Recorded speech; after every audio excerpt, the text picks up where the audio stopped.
Welcome to the Business Sustainability class. My name is Tony, your course lecturer.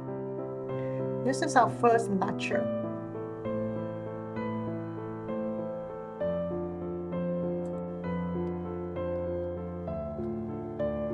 Sustainability is a hot topic these days.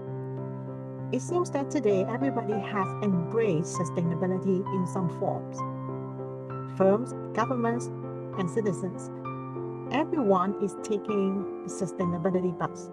But what exactly is sustainability? There are lots of definitions out there. And you will find the definition of sustainability evolves over time. Depends on what is the focus at a particular time period. Before the 80s, most frequently discussed of firms' operation was their corporate social responsibility. CSR was perceived as a means to pursue business sustainability. Between 80s and 90s, people discovered business having good intentions alone were not sufficient. Also, there were voices out there trying to query whether firms should only put shareholders as the major priority. As a result, there is a shift of focus to include stakeholders into business sustainability concept. After year 2000, the scope of sustainability is widened. Besides taking stakeholders into consideration, the focus is how to develop new business models in order to push the concepts of green economies, circular economies, etc.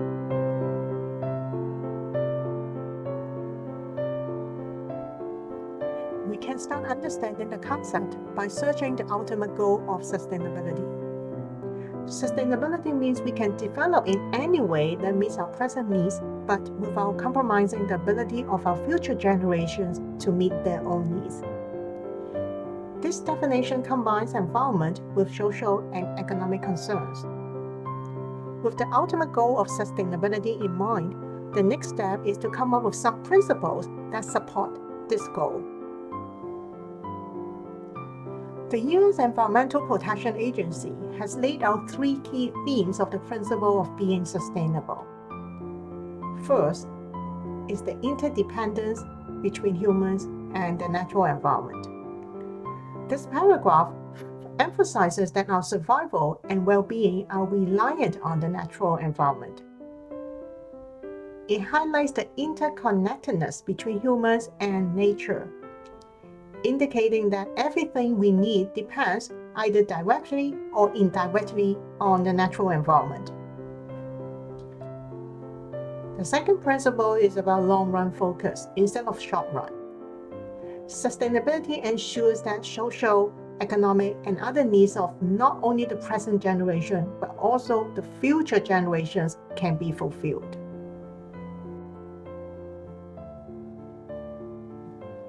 The last principle is sustainability for resource and environmental protection. This paragraph underscores the significance of sustainability in ensuring the availability of essential resources that include water, materials, and other resources.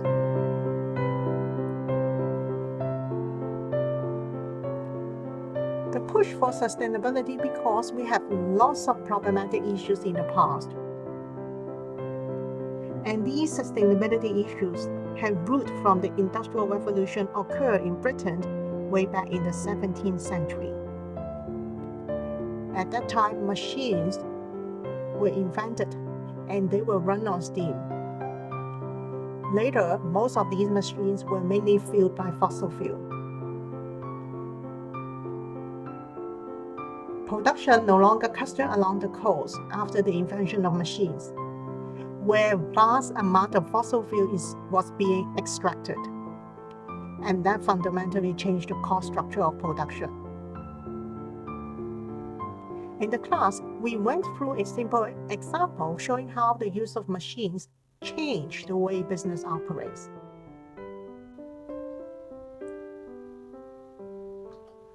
Once machines were widely used, the fixed costs dramatically increased in the company. And in order to deal with this change of cost structure, businesses have no choice but to produce more in order to run the economies of scale. When they produce more and more products, that means they also need to find more and more customers and new markets. In order for business to be successful, they have to be big, they have to sell more, and they have to achieve continuous growth. And what happens if all markets become mature or saturated?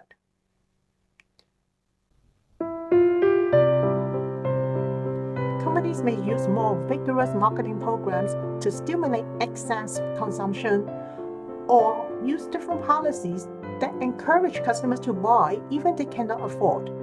For example, the 2008 financial tsunami.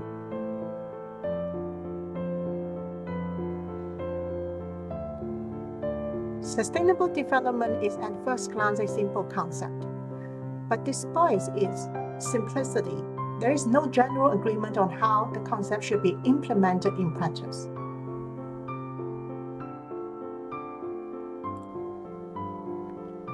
From macro perspective, we have three pillars of sustainability that includes the planet, people, and profit.